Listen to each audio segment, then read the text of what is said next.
Verse 78, Sri Vishnu Sahasranaama Stotram. Eko nikah savah kah kim yattat padamanuttamam lokabandhur lokanatho madhavo bhaktavatsalaha. This particular verse has a longer, more number of names. That is, 12 names are in this verse, and all these names have to be understood very carefully. Ekah, naikah, savah, kah, kim, yat, tat, padam, anuttamam, lokabandhuh, lokanatah, madhavah, bhaktavatsalaha. Last five names are easier to understand. The first seven names have very specific meaning. Ekaha means one. Naikaha, na ekaha means many. Savaha, it refers to a sacrifice, yagna. Kahaha, bliss. Kim means what. Yat means which. Tat means that. What, which, and that. All these have very specific philosophical scriptural meaning. Padam anuttamam, unequaled state. Lokabandhuhu is fairly simple. Friend of the universe. Lokanathaha, similar name. Lord of the universe. Madhavaha, one of the very popular names of Mahavishnu, realizable through meditation. Bhaktavatsalaha, equally popular name, merciful to devotees.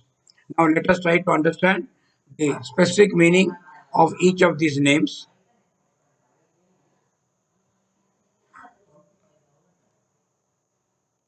Ekaha means one, the one. The Supreme Being, the Supreme Parabrahman, is one without a second.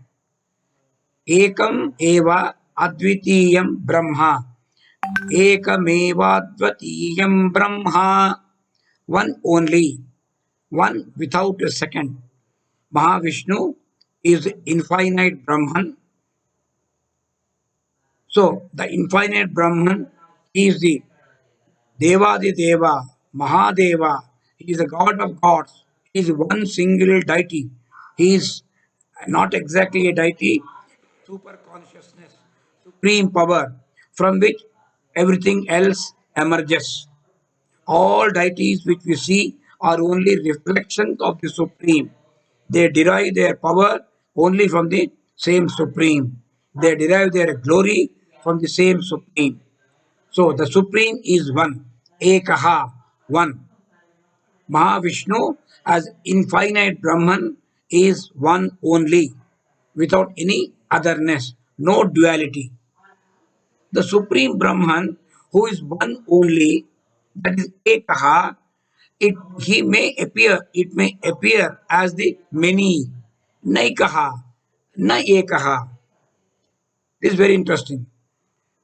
Naikaha means not one, but many. The previous name said Ekaha. Though the one, though he is the one, he at place in the bosom of all living creatures. The sun is one, but images of the sun are any number, infinite. As many reflecting surfaces are there, in each reflecting surface, the reflection, the image of the sun becomes available. So the images may be many, but sun is one. But to ignorant person, he will mistake the image to be the sun. Just as we are one entity, our thoughts are many. Similarly, the supreme consciousness, though one, it reflects as large number of jivas in all their mind, intellect, body, equipment. Because he does seem to be manifested in the world of plurality, he is described as not one. Na ekaha, naikaha. Further, what you call the one is a definition, is a quality. However, the Lord is indefinable. He is qualityless, unqualified. Now, There's an interesting way our scriptures try to impart knowledge of the Supreme. First, they declare the Supreme as one, where all pluralities are merged.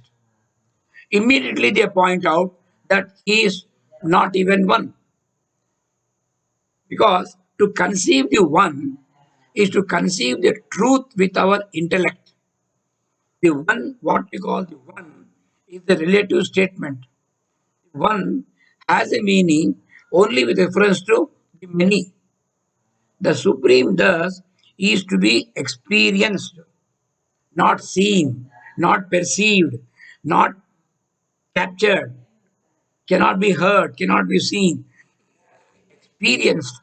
And this experiencing cannot be done with the mind or the intellect. We have to go beyond the mind, go beyond the intellect. That is what we call the transcend the intellect. Only then the supreme can be experienced by the becoming and not by knowing. We cannot know the supreme. We can experience by becoming the supreme itself.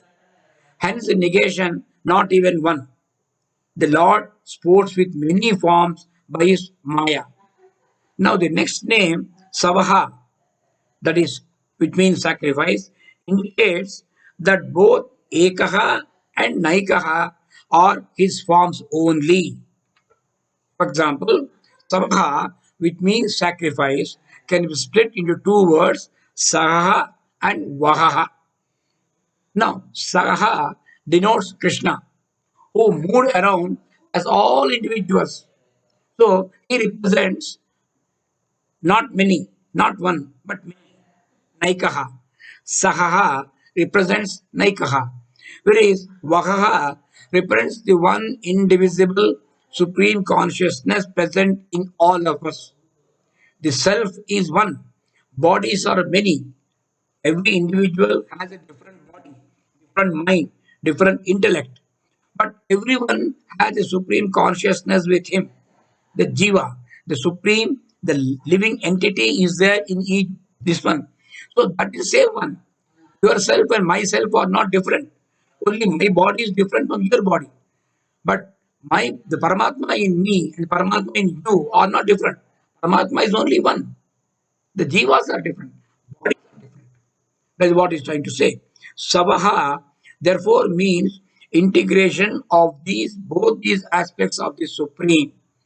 Thus, the Supreme becomes worthy of worship, worship worthy, especially in sacrifices. So, the association with the word Savaha, which means sacrifice.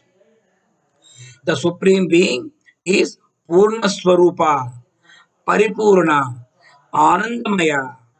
The Brahman is Anandamaya. The Anandamaya Brahman represents total bliss, happiness. So it's called in Sanskrit. It's called kahaha. Next name kahaha means bliss, happiness. He is the one who is the very nature of bliss, nature of happiness. He transcends the equipment of the body, mind, and intellect. These are the seats of sorrow because it's transcending all the body, mind, intellect. In him, there can be bliss and bliss alone. Kahaha also means a question. What? No, but he is a question without an answer. He who is ever a question without an answer to the limited human intellect. He can be experienced, not seen, not understood, not touched. He who can be experienced, but too only by transcending, going beyond the intellect. He cannot be apprehended through any intellectual exercise. The Supreme is therefore worshipped as Kahaha, Kam Brahma, Kahaha. So all the seekers of liberation meditate on Brahman, trying to know Kim, trying to know what? Supreme. What is Supreme? You try to understand that. So the Kim becomes also a Brahman. The Lord is the final goal to be reached. He is the one to be inquired into by constant questioning. Diligently question him, lot of faith and devotion through process of meditation as to what his real nature is. Because the truth is realized through this process of inquiry and discrimination. So the final goal of all, what? The final goal of all inquiring, all questioning. So the Lord Himself is termed as what? Kim. Now, the seekers of liberation meditate on Brahman. They also trying to know Yat. They don't not only what, but they would like to know which is that you are referring to, which means Yat, which means that which is self-existent. It has not been created. It has not. It was always there, even before creation. Yet, which was there, that is Brahman. Yet denotes an object, already existing object. That the self-existence of the supreme reality, because reality has been in existence right from beginning, before any word and name and sound emerge, it is always there. So it is called Yat, independent of all existence or non-existence of anything in the world that has been in existence. So it is indicated by the term Yat. Yato va imani bhutani jayante, from which all beings emerge. That is Brahman. Yato vacho nivartate aprapya manasa saha, is aprapya, not aprapya. Is a mistake here. Yato vacho nivartante aprapya manasa saha, from where the speech as well as the mind, that is our thoughts, return, unable to attain, that is Brahman. We are referring to Yat. The next name, Tat, which means that, that also indicates that this indeed is Brahman. That is Brahman. This indeed is Brahman. Tat. The Supreme is indicated by Tat. That in all Upanishadic literature. One of the Mahavakyas, great Vakyas, the great sentences, fundamental truths is Tat Tvam Asi. That thou art. Actually, they say entire Bhagavad Gita is only elaboration of this Mahavakya, Tat Tvam Asi. There are 80 chapters in Bhagavad Gita, six of them, six. The segment, first to six, second six, that is 1 to 6, 7 to 12, 13 to 18. These three groups of three, they describe, they elaborate that Tat Tvam Asi. Okay, this we'll see separately, not here. That means the truth that is not comprehended now, but is to be apprehended through that supreme truth cannot be comprehended like this, but it can be apprehended through three steps: Shravana, listening to the teacher; Manana, reflection of what has been heard; and Nididhyasana, meditation. And Bhagavad Gita, there's a very famous sloka in chapter 17, verse 23. Om Tat Sat iti nirdeshaha brahmanaha trividha smutaha brahmanastena vedascha yagnaha cha vihitaha pura. Om Tat Sat. These three has been considered to be a threefold designation of Brahman, from which everything else came. Brahmanas, Vedas, sacrifices, all these are come from there. But the source is Om Tat Sat, that is Brahman. This is threefold designation of Brahman. The beauty of these three words is Om means Brahman, Tat means Brahman, Sat means Brahman. Altogether, Om Tat Sat also means Brahman. Again, the term Tat can mean that which expands all the world of polarity. So, such a wonderful state indicated by Kim, Yat, Tat. This is the unequaled state of perfection, supreme state of perfection. It is what is called a Parandhama, is Padam Anuttamam, unequal state. Nothing equal to that is available anywhere. The supreme state of truth. Lord Vishnu is the way, is the marga, is the path, and he is also the goal, the gamya of our entire life here. We have come onto this human being. We have come as human beings only for one purpose, that is to reach the supreme. Mahavishnu is the way and he is the goal. We follow him and we reach him. He is the one other than whom there is no higher. There is nothing else higher than this. So it is called Padam Anuttamam. Nothing is equal to that. Supreme consciousness or the supreme being, such a supreme being is a friend of the universe. Loka Bandhuhu, friend of the universe. Everyone is inextricably linked and bound and dependent on him for his infinite love. He is the father of all. He is the Jagat Pita. Tvameva Mata Pita Tvameva. Tvameva Bandhu Sakha Tvameva. That's what we say. He is the father to all. There is no other well-wisher, no other friend dearer than him to any living being or even any non-living being. He is the one unfailing friend of the entire world of beings and things. Beings and things, moving or non-moving, living or non-living, chara achara, savara jangama, everything is a common person. Lord serves for the upliftment of the world.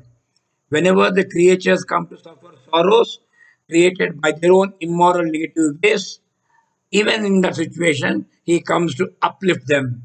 The friend of the universe is also the Lord of the universe, Lord of the world, Lokanatha, Lord of the universe, Lokanatha. He is the one who is sought by the world of beings for fulfillment of all the desires and needs. We go to him, we run after him to meet our needs.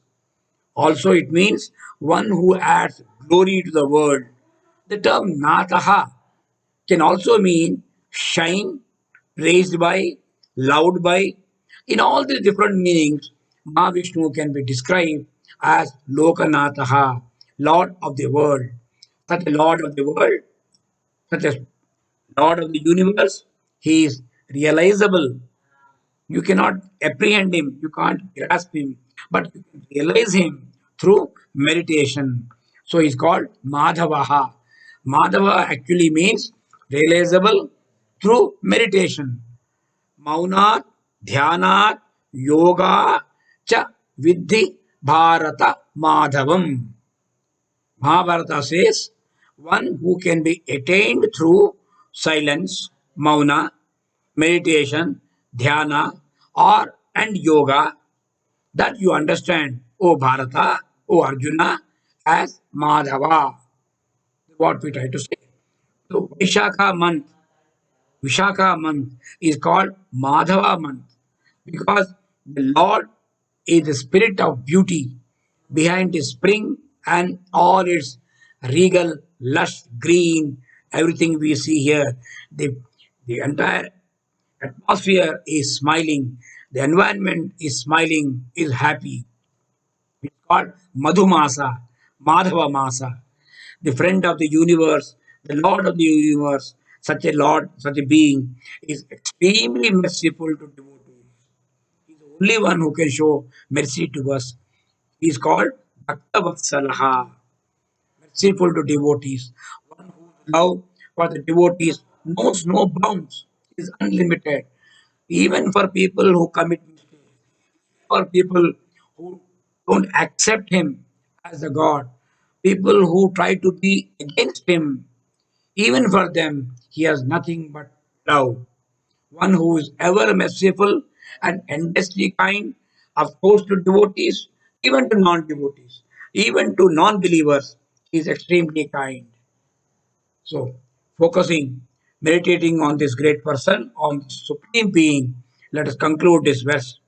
Asato ma sadgamaya तमसो मा ज्योतिर्गमय मृत्योर्मा अमृतंगमय ओम शांति शांति शांति।